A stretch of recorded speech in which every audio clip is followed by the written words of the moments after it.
sinamukele babukeli ke bensika yesizwe TV1 nawe ke mlandeli weinhlelo zonke zensika yesizwe TV1. Mbukeli ke sizothatha nje leli thuba sibonge kakhulu ngesupport yeni sikhombise yona sinsika yesizwe TV1. Siphinde nje futhi ke sidlulise okukhulu ukwehlela ngezansi nanokubonga ngenisenzele kona siyinseso TV1.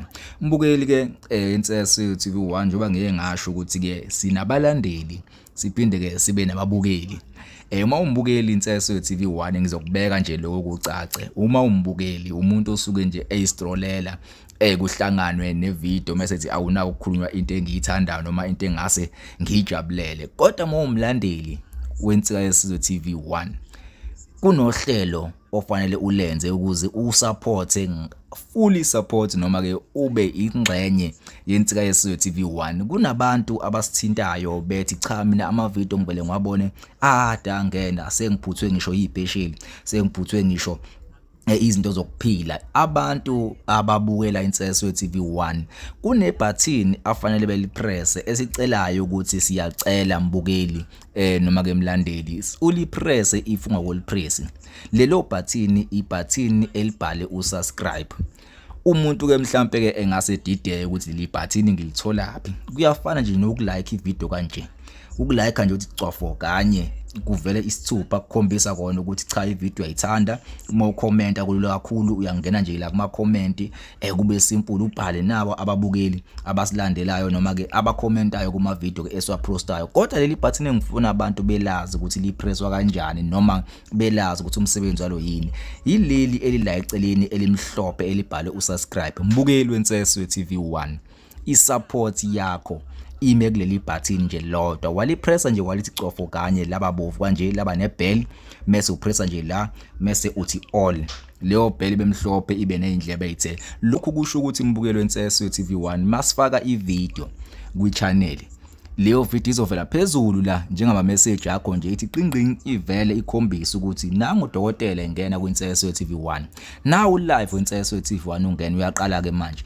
leyo nto izokukhombuza njenge-message mayingena noma i-message yemali noma i-message ethunywe umuntu no please call iyo lokhu ivela nje lokhu iqingqing yangena insika yesizwe emoyeni. Mase uyakwazi ukuthi ke uthole ke ama video ke insika yesizwe TV1 ngokuphelele ke fully ukuthi ke manje uyakwazi ukuthi cha uyishareholder noma umphathi noma angithi usuyi-person yayo ke lapha na insika yesizwe TV1. Ngiyabonga kakhulu ke mbukeli ke wenseso TV1 ngithemba ukuthi ke wonke umuntu ke lokhu ongokukwenzi sicela ke ungene kuleli button lisuke nje limhlophe nje kanje.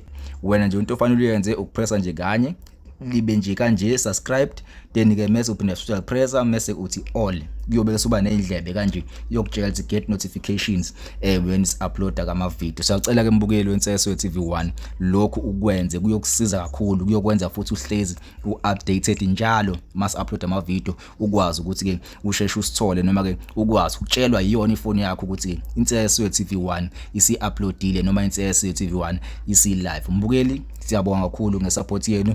Ngiqhubeni sithinte inombolweni zethu zocingo nikwazi ukuthi ke nixhumane nathi siyinseso TV1 kodwa siyacela if subscribe nje basikhombisile akumoshi data akuthathi imali kufana nje nokulike ivideo lokho. Kodwa ke into ezokwenzela yona ukuthi uyohlezi uthola ama updates njalo ngenseso TV1 mase uploada noma ke sik live. Siyabonga kakhulu asibonane kwivideo elandelayo. Amen.